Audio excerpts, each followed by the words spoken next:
आपने El Nino के बारे में जरूर सुना होगा। ये एक कॉम्प्लेक्स वेदर फिनोमिना है, लेकिन ये है क्या और ये इंडिया में आने वाले मॉनसून को किस तरह इन्फ्लुएंस करता है? तो चलिए आज के इस वीडियो में कम से कम टाइम में जानते हैं अल नीनो के बारे में। Nino and the Indian climate. El Nino is a complex weather system that appears once 3 to 7 years, bringing drought, floods, and other weather extremes to different parts of the world. Means El Nino एक complex weather phenomena है जो हर 3 से 7 सालों में एक बार दिखाई देता है। इस सिस्टम की वजह से हमें वर्ल्ड के अलग अलग पार्ट्स में ड्रॉट, फ्लड्स या वेदर में बहुत सी एक्सट्रीम कंडीशंस देखने को मिलती हैं। बट क्वेश्चन वही है कि आखिर ये है क्या और ये किस तरह इंडिया के क्लाइमेट को इन्फ्लुएंस करता है। तो इतना तो हम सब जानते हैं कि ओशंस में 2 तरह के करंट्स फ्लो करते हैं, वार्म एंड कोल्ड करंट्स। अब ओशन में फ्लो होने वाले करंट्स को अलग अलग नामों से जाना जाता है, बट अल नीनो को समझने के लिए हमें फोकस करना है पेरू करंट्स पर, जिसे हम्बोल्ट करंट भी कहा जाता है। अगर मैप में देखें तो ये करंट फ्लो करते हैं ईस्टर्न पैसिफिक में। ये है पैसिफिक ओशन, ये हुआ पैसिफिक ओशन का वेस्ट और ये हुआ ईस्ट। अब साउथ अमेरिका के वेस्ट कोस्ट पर लाया करता है पेरू। अब नॉर्मल कंडीशंस में साउथ अमेरिका के वेस्टर्न कोस्ट पर से फ्लो करते हैं कोल्ड करंट्स। एक्चुअल में होता कुछ ये है कि पेरू लाया करता है इक्वेटर के नियर, जहाँ टेम्परेचर काफी ज्यादा रहता है। अब यहाँ का टेम्परेचर ज्यादा होने की वजह से पेरू के नियर वाटर वार्म होने लगता है, पर ट्रॉपिकल ईस्टर्ली ट्रेड विंड इस वार्म वाटर को आगे की तरफ पुश कर देती हैं। पर कैसे? तो इस चैप्टर में हम प्रेशर बेल्ट्स के बारे में ऑलरेडी जान चुके हैं। अब सब ट्रॉपिकल हाई प्रेशर बेल्ट से इक्वेटोरियल लो प्रेशर बेल्ट की तरफ ब्लो करती है ट्रेड विंड। अब कोरियोलिस फोर्स की वजह से ये विंड डिफ्लेक्ट हो जाती है। नॉर्दर्न हेमिस्फीयर में ये विंड ब्लो करती है नॉर्थ ईस्ट डायरेक्शन से इक्वेटर की तरफ, जबकि सदर्न हेमिस्फीयर में ये विंड ब्लो करती है साउथ ईस्ट डायरेक्शन से इक्वेटर की तरफ। अब इक्वेटर की तरफ ब्लो होने वाली इसी ट्रेड विंड को कहा जाता है ईस्टर्ली ट्रॉपिकल ट्रेड विंड।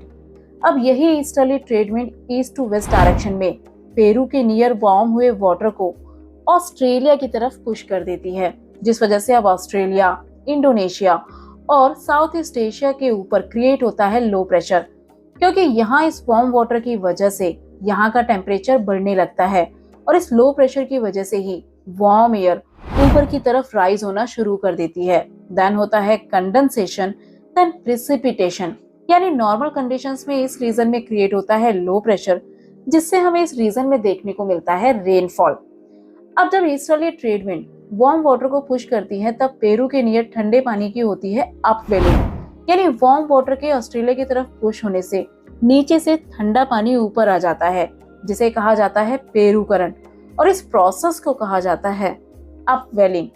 ये कोल्ड करंट अपने साथ लेकर आता है बहुत से nutritions as well as Peru के नियर कोल्ड करंट्स के चलने से यहाँ क्रिएट होता है हाई प्रेशर, जिस वजह से इस रीजन में रेनफॉल नहीं होता है।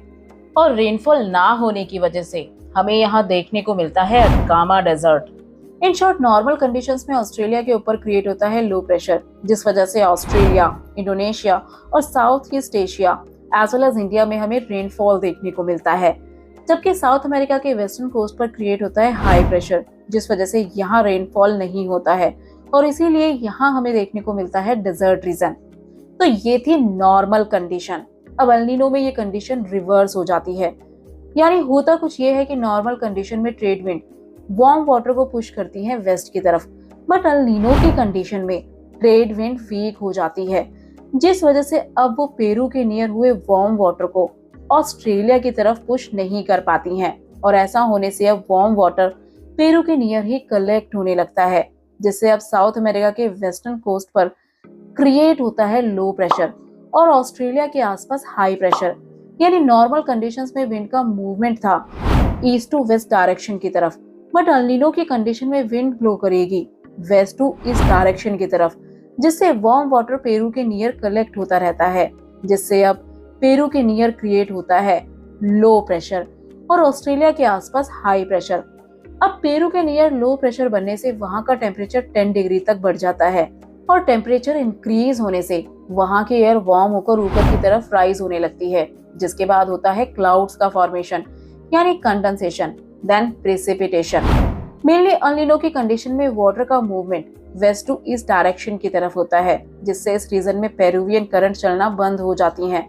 अब यहाँ से वार्म वाटर ब्लो करता है साउथ की तरफ और साउदर्न हेमिस्फेयर में चलती है अंटार्कटिक ड्रिफ्ट, जो कि टाइप है कोल्ड करंट का। मेनली एल नीनो की कंडीशन क्रिएट होती है दिसंबर में। अब जब ये वार्म वाटर जाकर मिलता है अंटार्कटिक ड्रिफ्ट से, तब अंटार्कटिक ड्रिफ्ट के थ्रू ये वाटर आगे की तरफ ब्लो करता है। देन ये पहुंचता है अटलांटिक ओशियन पर और वहां भी डिस्टरबेंस को क्रिएट करता है। देन आगे की तरफ फ्लो करते हुए ये वार्म वाटर जून तक पहुंच जाता है इंडियन ओशन के नजदीक। अब ध्यान दीजिए, जून में इंडिया के नॉर्थ में क्रिएट होता है लो प्रेशर, क्योंकि इस टाइम पर सन की डायरेक्ट रेज पड़ती है ट्रॉपिक ऑफ कैंसर पर, जबकि सदर्न हेमिस्फेयर में इस टाइम पर एक्सपीरियंस किया जाता है विंटर सीजन, जिस वजह से सदर्न हेमिस्फेयर का वाटर ठंडा होता है और इसी वजह से यहाँ क्रिएट होता है हाई प्रेशर और हमारे इंडिया पर लो प्रेशर, बट केवल नॉर्मल कंडीशंस में। क्योंकि एल नीनो की कंडीशन में जब अटलांटिक ड्रिफ्ट इस रीजन में पहुंचती है तो वो लेकर आती है वार्म वाटर, जिससे सदर्न इंडियन ओशियन का वाटर भी गर्म होने लगता है और यही वार्म वाटर इंडियन ओशियन के वाटर को भी गर्म कर देता है। और हम जानते हैं वार्म वाटर का मतलब है लो प्रेशर का क्रिएट होना, इसीलिए अब इंडियन ओशन में क्रिएट होगा लो प्रेशर और जून के टाइम पर इंडियन सब कॉन्टिनेंट पर भी क्रिएट होता है लो प्रेशर। अब अगर इंडिया के नॉर्थ में जून के टाइम पर क्रिएट होगा लो प्रेशर और यहाँ पर भी क्रिएट होगा लो प्रेशर, तो क्या विंड का मूवमेंट होगा? तो आंसर है नहीं, क्योंकि विंड हमेशा ब्लो करती है high to low pressure area और यही रीजन है कि एल नीनो की कंडीशन में मॉनसून वीक पड़ जाता है, जिससे हमारी कंट्री के कई रीजन में ड्रॉट जैसी सिचुएशंस देखने को मिलती हैं। अब ये कंडीशन केवल इंडिया में क्रिएट नहीं होती हैं, ऑस्ट्रेलिया, इंडोनेशिया, या कहा जा सकता है कि ये फिनोमेना डिफरेंट कंट्रीज को अफेक्ट करता है। तो ये थी वो कंडीशंस जो एल नीनो के टाइम पर क्रिएट होती हैं। ज्योग्राफी को डिटेल से स्टडी करने के लिए आप बाय कर सकते हैं वीडियो में दी गई बुक्स को या विजिट कर सकते हैं हमारे यूट्यूब स्टोर को भी। You can also join our Telegram channel for more information and resources. Hope you like this video. For more videos, do like, share and don't forget to subscribe our channel.